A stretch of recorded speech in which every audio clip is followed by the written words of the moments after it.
Wyoming Territory, 1888. The last of the daylight fled west over the Wind River Mountains as Vaughn Dawson leaned into the howling gale.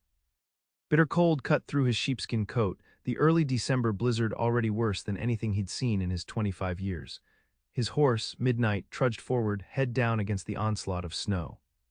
Another man might have sought shelter hours ago, but Vaughn had learned early that the Wyoming frontier offered two choices: survive or die. There was no room for anything else, especially not connection. "Just a few more miles, boy," he said, patting Midnight's neck. "Then we'll both get warm." The lonely two-room cabin waited ahead, empty as always, but at least it was his. 5 years he'd worked this land, built that cabin with his own hands after the war had left him with nothing but nightmares and a distrust of mankind that ran bone-deep. The frontier suited him, no one to disappoint, no one to lose. A flicker of movement caught his eye through the thickening snow, something out of place on the trail ahead. Vaughn squinted, his hand instinctively moving to the Colt revolver at his hip. The shape resolved itself. An overturned wagon, half buried in drifting snow. "Whoa," he murmured, drawing Midnight to a halt. Common sense told him to ride on. Whatever poor soul had lost control of their wagon in this storm was likely already dead, or would be soon enough. The West claimed countless lives each winter. One more wouldn't make any difference, yet something pulled him forward. A muffled sound carried on the wind, not animal but human, a cry for help. "Damn it all," he muttered, dismounting. The snow was already knee-deep in places as he trudged toward the wagon. "Hello, anyone alive?" The wagon lay on its side, one wheel spinning lazily in the wind.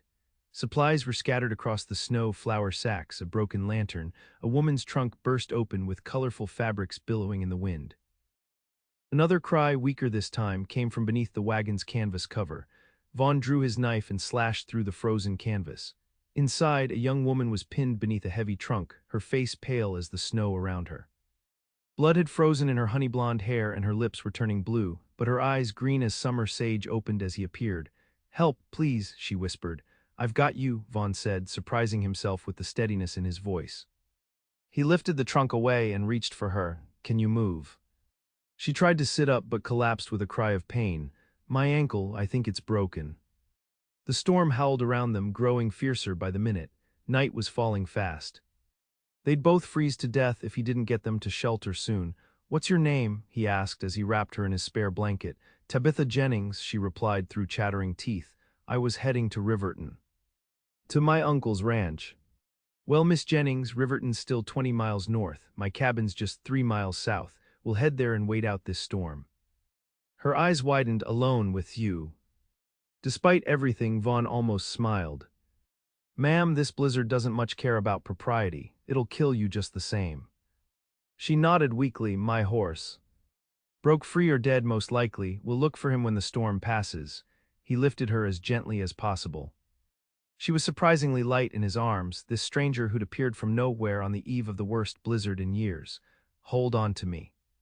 Vaughn settled her in front of him on Midnight, who snorted in protest at the additional weight.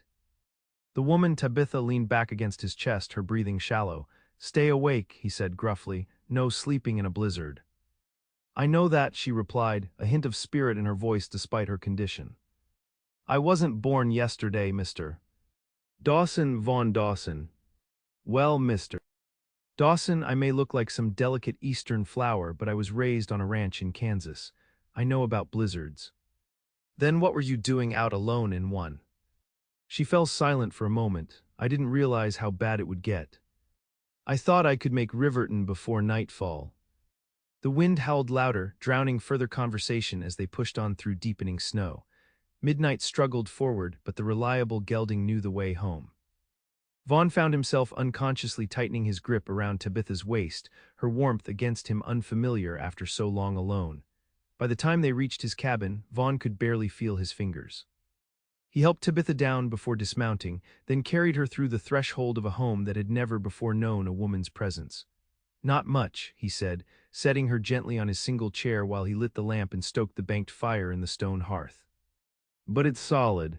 Tabitha looked around at the spare furnishings: a rough wooden table with 2 chairs, shelves with a few battered books and tins of food, a narrow bed in the corner. Nothing decorative, nothing personal. "Just the essentials for survival. How long have you lived here?" she asked as warmth slowly began to fill the cabin. 5 years, built it myself." He busied himself with Midnight, removing the saddle and bringing in extra firewood before the storm could bury it. When he returned, he found Tabitha attempting to remove her boot to examine her injured ankle. Her face was white with pain. "Let me," he said, kneeling before her. His fingers felt clumsy as he gently worked the boot free. Her ankle was swollen and already bruising, but the bone didn't appear to be protruding through the skin. Might just be a bad sprain. "Small mercies," she sighed, wincing as he probed the injury. "I'll wrap it." "Then you need dry clothes," he hesitated. "I don't have anything that would fit you proper, but there's a clean shirt you can wear while your things dry." A faint blush colored her cheeks. "Thank you." While she changed behind a blanket he hung for privacy, Vaughn heated coffee and set out the stew he'd made that morning. His thoughts were jumbled. It had been years since he'd shared a meal with anyone, let alone a beautiful young woman. Tabitha emerged wearing his flannel shirt, which hung nearly to her knees. Her own petticoats remained underneath for modesty, but the sight of her in his clothing stirred something in him that he'd thought long dead. 20 years old and already nearly died in a Wyoming winter, she said with a self-deprecating smile as she hobbled to the table. "My father would be horrified." "Where is your father?" Vaughn asked, setting a steaming bowl before her. "Dead. Smallpox took both my parents last spring." She looked down at the stew. "That's why I'm heading to my uncle's ranch. He's the only family I have left." Vaughn nodded, understanding more than he wanted to admit. "War took my folks, famine after when the crops failed. I came west after Appomattox." "You fought in the war?" Her green eyes studied him with new interest. "Union cavalry." He rarely spoke of those days, of the blood and horror he'd seen. "Doesn't matter now." They ate in silence for a while, the storm raging outside. The cabin creaked under the assault of the wind, but the walls held firm. Vaughn had built them to withstand Wyoming's worst. "Your uncle know you're coming?" he asked finally. "I wrote to him, but I don't know if my letter arrived. Uncle Henry's my mother's brother. I haven't seen him since I was a child, but he always said I'd have a home with him if I needed it." She stared into her coffee. "I didn't have anywhere else to go." The simplicity of her statement struck Vaughn. How many times had he faced the same reality? The frontier was unforgiving, but at least it was honest in its brutality. People were the real danger. They left, they died, they betrayed, the land just was. "You'll stay here until your ankle heals and the storm passes," he said. "Then I'll take you to Riverton." "That's very kind, but—" "No buts. You can't ride with that ankle, and another storm could come any time. December in Wyoming isn't forgiving." She nodded, accepting the inevitable. "Thank you." That night, Vaughn insisted she take his bed while he slept on a bedroll near the fire. As he lay awake listening to her soft breathing across the room, he wondered at the strange turn his solitary life had taken. Tomorrow he'd need to check if any of her belongings could be salvaged from the wagon. They'd be snowed in for days at least, maybe longer. For the first time in 5 years, Vaughn Dawson wouldn't be spending Christmas alone. The thought unsettled him more than he cared to admit. Morning brought no relief from the storm. If anything, it had intensified overnight. Vaughn woke before dawn from the same nightmare that had plagued him since the war, the sound of cavalry charges, the screams of men and horses, the blood soaking into Georgia clay. He sat up, momentarily disoriented, to find himself on the floor instead of his bed. The sight of Tabitha, still sleeping peacefully, brought yesterday's events rushing back. Her honey-blonde hair spilled across his pillow, her face softer in sleep. Something tightened in his chest, an unfamiliar ache. He rose quietly and rekindled the fire before pulling on his coat. Midnight would need tending, and they'd need more firewood if the storm continued. When he returned from the Linta stable, stomping snow from his boots, Tabitha was awake and attempting to stand. "What are you doing?" he demanded, setting down the firewood. "I'm not going to lie abed all day," she replied stubbornly. "I can help with something." "You can help by not making that ankle worse." He crossed to her side, offering his arm for support. "Sit by the fire, I'll make breakfast." She allowed him to help her to the chair, frustration evident in her expression. "I'm not used to being idle, Mr. Dawson. On our Kansas ranch, I worked alongside everyone else." "Vaughn," he corrected. "Mr. Dawson was my father." A small smile touched her lips. "Vaughn then, and you must call me Tabitha." He nodded, turning away to hide the unfamiliar warmth her smile produced. As he prepared a simple breakfast of coffee, bacon, and biscuits, Tabitha told him about her life in Kansas. The small ranch her parents had built, the drought that had weakened them before the smallpox came, her journey north with what little she could salvage. The wagon was nearly all I had left, she said quietly. Do you think anything might be saved? I'll check when the storm breaks. Your trunk looked intact and there were some supplies scattered about. He hesitated. How far is your uncle's ranch from Riverton? About 5 miles north, along the Wind River. The Diamond J, it's called. I've never seen it, but Mother said it's one of the oldest ranches in the territory. She looked toward the window, where snow continued to fall heavily. I was supposed to be there before Christmas. Christmas? Vaughn had almost forgotten the holiday approached. He hadn't celebrated in years. What was the point, alone in a cabin miles from nowhere? Your uncle will understand, he said, setting a plate before her. No one travels in weather like this. After breakfast, he fashioned a crude crutch so Tabitha could move about the cabin more easily. Her determination impressed him. She insisted on helping with the dishes, then asked if he had any mending that needed doing. Been meaning to fix those, he admitted, pointing to a pile of socks with holes worn in the heels. She settled by the fire with his darning supplies, her nimble fingers soon at work. Vaughn found himself watching her as he cleaned his rifle, the way the firelight caught in her hair, the slight furrow between her brows as she concentrated. She belonged here somehow, as if the cabin had been waiting for her presence to feel truly complete. The thought disturbed him. He'd built this place as a fortress against the world, not as a home meant for sharing. 3 days passed with the blizzard showing no signs of abating. They fell into an unexpectedly comfortable routine. Tabitha's ankle improved enough that she could stand for short periods, and she insisted on taking over the cooking. Vaughn had forgotten what it was like to eat food prepared by someone else. Simple as her cooking was given their limited supplies, it tasted better than anything he'd made for himself in years. In the evenings, she asked him to read aloud from one of his few books, a collection of Shakespeare's plays he'd carried since his school days. Vaughn had always been a solitary reader, but he found himself enjoying the shared experience as they discussed the stories. You've had schooling, she observed on the fourth night as he closed the book. More than most men out here. My mother was a schoolteacher before she married, she insisted. He stared into the fire, wanted me to become a lawyer or doctor. The war changed everything. It changed all of us, Tabitha said softly, even those of us too young to fight. Her understanding silenced him. Most people either glorified the war or pretended it had never happened. Few acknowledged the shadow it still cast nearly 25 years later. On the fifth day, the storm finally broke. Vaughn stepped outside to a transformed world, drifts higher than midnight's back, the landscape scoured clean and blinding in the morning sun. The temperature had plummeted during the night, the cold so intense it burned in his lungs. I'll try to reach your wagon, he told Tabitha over breakfast. The snow's deep, but midnight can handle it. Worry crossed her face. Is it safe? Safe enough, won't go far if the trail's too dangerous. She nodded, but he could see concern in her eyes. Please be careful. I'd hate for my misfortune to bring you harm. The simple statement, her genuine concern for his welfare, caught him off guard. When had anyone last worried about him? Not since before the war, surely. I'll be back by nightfall, he promised. The journey was more difficult than he'd anticipated. Even with midnight strength, the drifts slowed their progress to a crawl in places. By the time he reached the overturned wagon, the short winter day was already waning. The wagon lay half buried, but Vaughn managed to dig through to Tabitha's trunk. Inside, he found dresses, books, a small photograph in a tarnished silver frame, her parents, he guessed, and other personal items he carefully repacked. Further searching of the wagon yielded some preserved food, a small sack of coffee beans, and a package wrapped in brown paper and tied with string that he suspected might be a Christmas gift. Of Tabitha's horse, there was no sign. Likely the animal had broken free and either found shelter or perished in the storm. The sun was setting by the time he secured the salvaged items to midnight's back and began the journey home. Home, the word came unbidden. When had his cabin stopped being merely shelter and started feeling like something more? Halfway back, the temperature dropped further as darkness fell.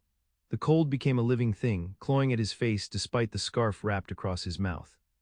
His thoughts began to wander, a dangerous sign of advancing hypothermia. He forced himself to focus on the cabin ahead, on Tabitha waiting by the fire. The lights of the cabin appeared through the trees like a beacon. Vaughn was shivering uncontrollably by the time he dismounted, his fingers too numb to untie the items from midnight's back. The door opened, spilling golden light across the snow. Tabitha stood framed in the doorway, leaning on her crutch. Thank God, she breathed. I was so worried. Something in her voice, the genuine relief, cut through his frozen state. When had anyone last cared whether he returned safely, the realization struck him she would have mourned him if he'd been lost in the snow. Found your trunk, he managed through chattering teeth, and some supplies. Never mind that now. Come inside before you freeze to death. She helped him to the fire, her small hands working to remove his frozen coat and boots. The concern in her eyes as she checked his fingers and ears for frostbite made his chest tighten strangely. You're the one injured, he protested as she wrapped a blanket around his shoulders and pressed a cup of hot coffee into his hands. And you nearly killed yourself trying to rescue my belongings, she countered, her voice sharp with worry. The trunk could have waited, Vaughn. Wanted you to have your things for Christmas, he admitted, the cold having stripped away his usual reserve. Her expression softened. Christmas is still 10 days away. Is it? He'd lost track of the days. Time seemed different with Tabitha in the cabin, both faster and slower somehow, each moment more vibrant than his solitary existence had been. Once he'd warmed, Vaughn brought in the trunk and other items he'd salvaged. Tabitha's joy at recovering her possessions made the dangerous journey worthwhile. She immediately set about hanging her dresses to remove the wrinkles, the cabin suddenly brighter with the addition of feminine colors.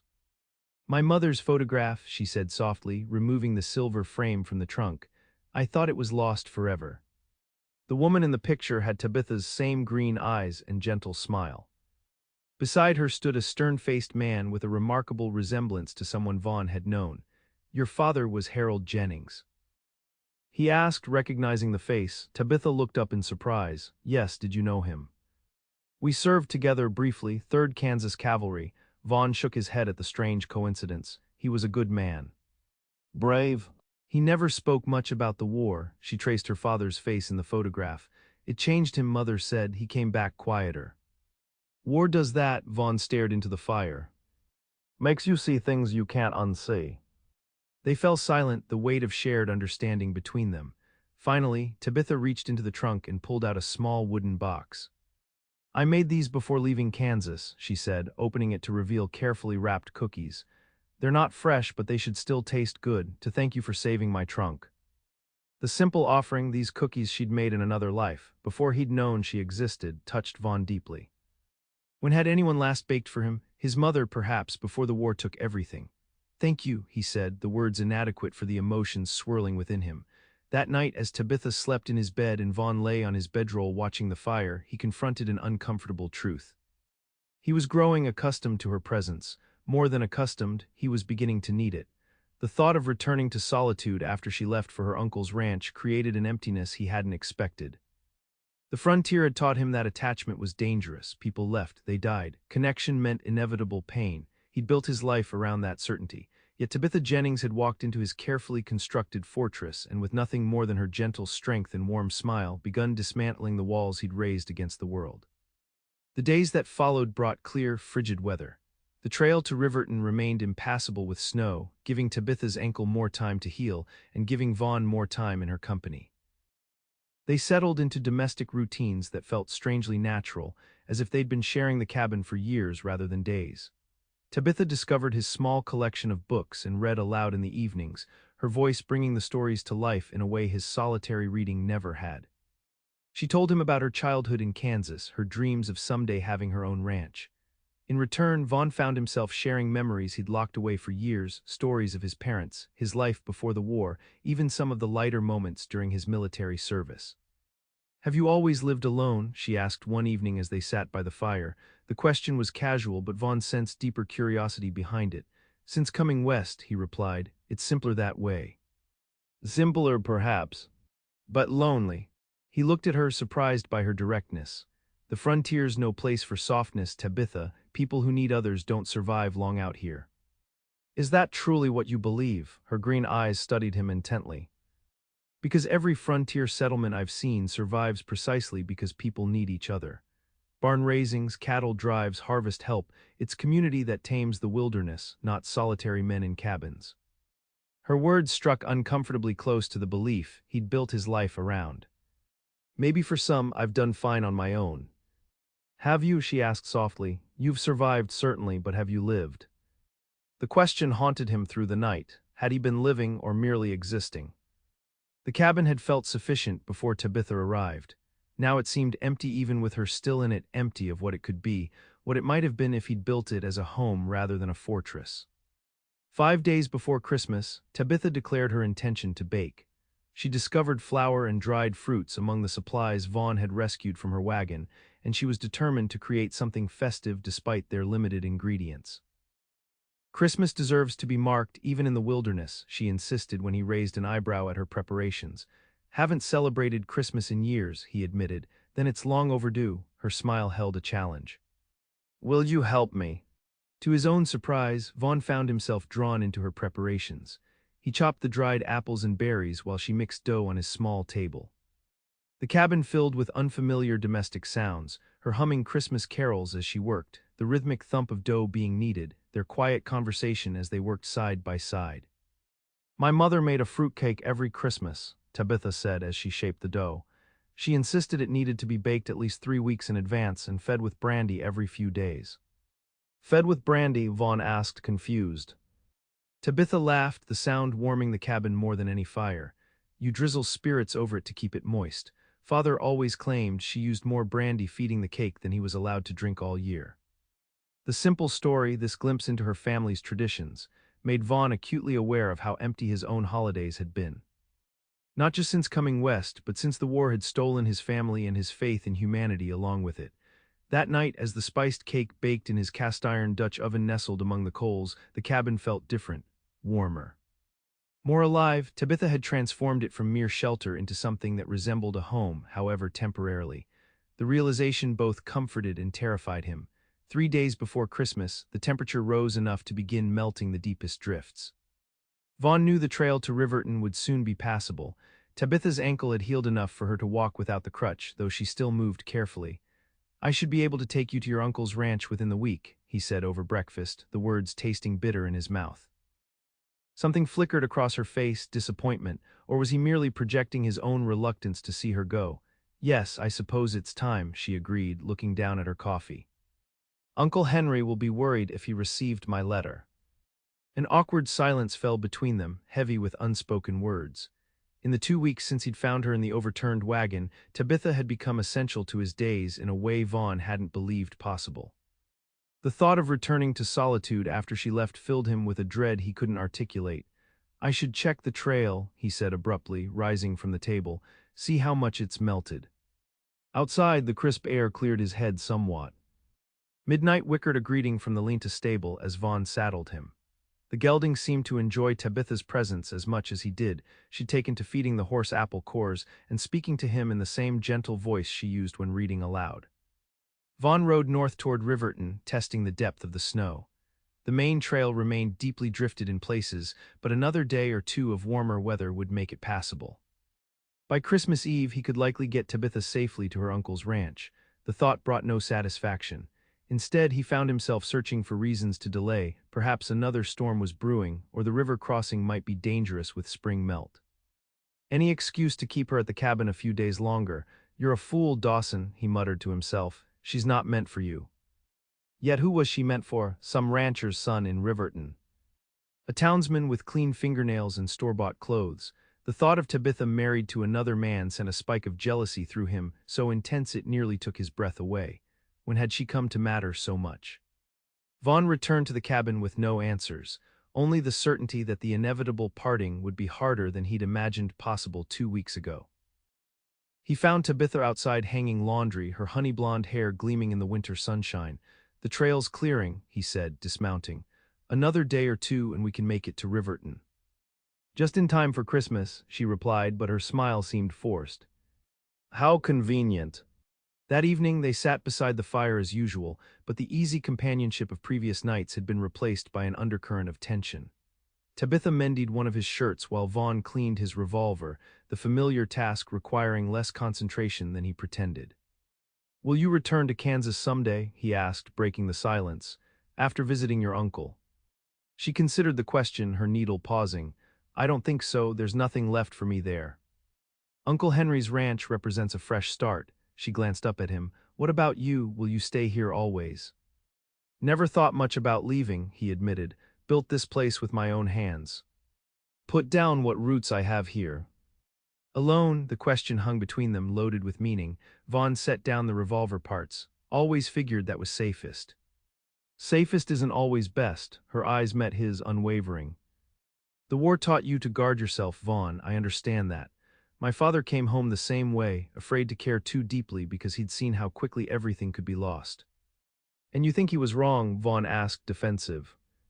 I think he missed years of happiness because of that fear, she set aside her mending. He only truly started living again when he realized that loving deeply, despite the risk of loss, was the point of surviving the war at all. Her words struck him with the force of physical blows. Was that what he'd been doing all these years? Not living, merely surviving? Had he built this cabin not as a home but as a tomb for the man he might have been?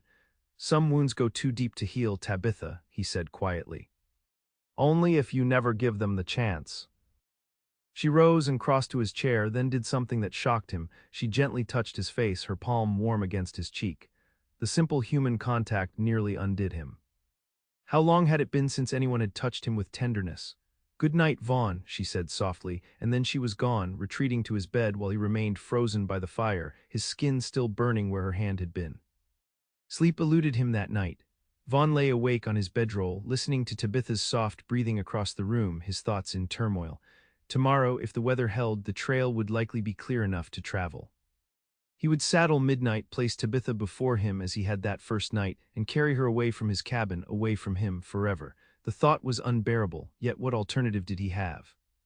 She had a life waiting for her, family, prospects, a future far brighter than anything he could offer. What was he but a solitary rancher with a two-room cabin and the ghosts of war still haunting his dreams? She deserved better. Morning arrived with clear skies and warmer temperatures that promised further melting. Vaughn rose before dawn and went outside to check conditions. As he'd feared, the trail would be passable today. There was no further reason to delay Tabitha's departure. He was feeding midnight when she appeared in the stable doorway, wrapped in her coat with her hair loose around her shoulders. The trail's clear, he said without preamble. I know, she stepped into the stable. I saw you checking it earlier. We can leave after breakfast, should reach your uncle's ranch by evening. Tabitha moved closer, her expression unreadable. Is that what you want, Vaughn? For me to go? The directness of her question caught him off guard. What I want doesn't matter. It matters to me. She stood before him now, close enough that he could see the flecks of gold in her green eyes. These past 2 weeks. They've changed something in me, in how I see my future. Hope flared in his chest, dangerous and bright. Tabitha. Let me finish, she interrupted gently. Before the accident, I was traveling to my uncle's because I had nowhere else to go. But now, she took a deep breath, now I find myself wondering if there might be another possibility. Vaughn's heart hammered against his ribs. What are you saying? I'm saying that sometimes what looks like misfortune might actually be fate. Her eyes held his, unwavering. I'm saying that I don't want to leave, not yet, perhaps not ever. The words he'd longed to hear, yet they terrified him. You hardly know me. I know enough, she stepped closer still. I know you risked your life in a blizzard to save a stranger. I know you gave up your bed without complaint for 2 weeks. I know you rode through dangerous conditions to recover my trunk because you thought it would make me happy. Her voice softened. I know the nightmares that wake you at night, and I know how gentle your hands can be despite the strength in them. I'm not what you need, he protested, though everything in him screamed otherwise. That's not for you to decide. There was steel beneath her gentle tone. I've lost too much to pretend that happiness should be set aside when it's found. The frontier teaches that lesson clearly enough. And what would people say? A young woman choosing to stay with a man she barely knows. A smile touched her lips. They would say we should marry, of course. The word hung between them, breathtaking in its simplicity and its implications. Marriage, he repeated as if testing how the concept felt in his mouth. Is it so impossible to imagine, she asked, a hint of vulnerability creeping into her voice. A life shared instead of endured alone. This cabin becoming truly a home. Vaughn looked at her, really looked at her, standing before him with courage he could scarcely comprehend. She was offering him everything he'd convinced himself he could never have, everything he didn't deserve. You could have a better life with someone else, he said, making one last attempt to protect her from what he saw as his own damaged soul. I don't want someone else, she reached for his hand, her fingers twining with his. I want the man who saved me in a blizzard, the man who reads Shakespeare by firelight and builds cabins strong enough to withstand Wyoming winters. The man whose heart is far less guarded than he pretends. Something broke loose inside Vaughn's chest, a dam holding back emotions he'd suppressed since the war. Before he could think better of it, he pulled Tabitha into his arms and kissed her, pouring into that kiss all the words he couldn't yet say. She responded with equal fervor, her arms winding around his neck as though she'd been waiting for this moment as desperately as he had. When they finally parted, both breathless, Vaughn rested his forehead against hers. "I don't have a ring," he said, "nothing proper to offer you." "We'll worry about that later," her smile was radiant. "Is that a yes?" "On one condition," he said, suddenly serious. "We still ride to your uncle's ranch today." Her face fell. "But I thought—" "To ask his blessing," Vaughn clarified. "If I'm to marry his niece, I want to do it properly. No whispers about how I stole you away during a blizzard." Her laughter filled the stable, startling midnight. "You're a better man than you give yourself credit for, Vaughn Dawson." They rode to the Diamond J Ranch that day, Tabitha seated before Vaughn as she had been that first night in the blizzard, but everything else had changed. His arms around her waist no longer felt strange but right, as if they'd been meant to hold her all along. Henry Jennings proved to be a gruff but fair-minded rancher in his 50s who listened to their story with increasing amazement. When Vaughn formally asked permission to marry Tabitha, the older man studied him with shrewd eyes. "Known my niece less than 3 weeks and already proposing?" he asked. "Seems mighty quick."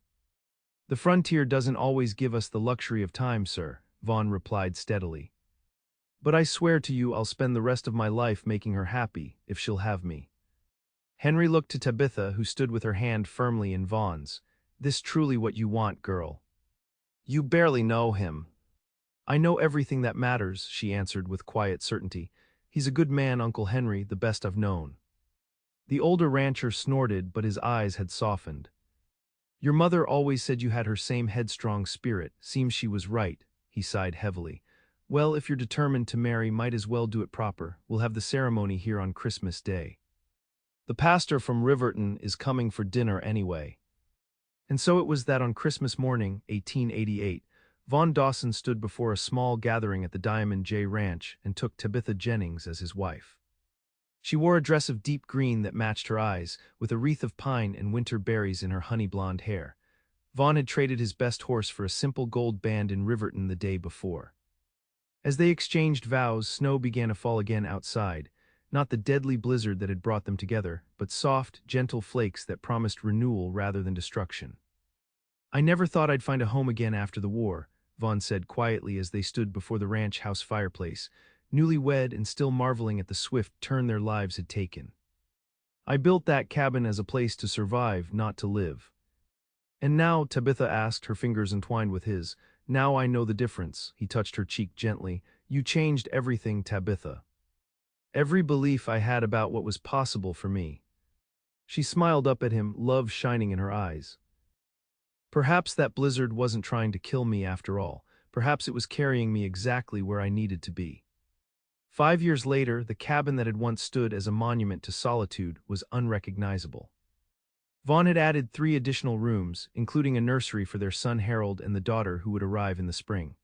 The barren walls now held Tabitha's paintings, the shelves were filled with books, and the table could seat 6 for the frequent visitors who came to enjoy Tabitha's cooking and Vaughn's quiet hospitality. On Christmas Eve, as snow fell outside and their 3-year-old son slept peacefully in his bed, Vaughn pulled his wife close before the fire that had witnessed their first tentative steps toward each other. "Happy anniversary," he murmured, pressing a kiss to her temple. "5 years since you upended my carefully ordered life." Tabitha laughed softly, her hand resting on her growing belly. "Do you ever regret it? Giving up your fortress of solitude?" "Never," he answered without hesitation. "That wasn't living, Tabitha. It was just waiting, waiting for you to arrive in a blizzard and show me what I was missing." Outside, the Wyoming wind sang around the corners of their home, no longer just a cabin, but the heart of the growing ranch they'd built together. Inside was everything Vaughn had never dared to hope for: warmth, family, purpose, love. The greatest Christmas gift he'd ever received had come in the form of a half-frozen woman in a blizzard, who had somehow seen past his carefully constructed walls to the man hiding behind them, the man capable of loving deeply despite the risk of loss. She had changed his life by simply believing he deserved one worth living.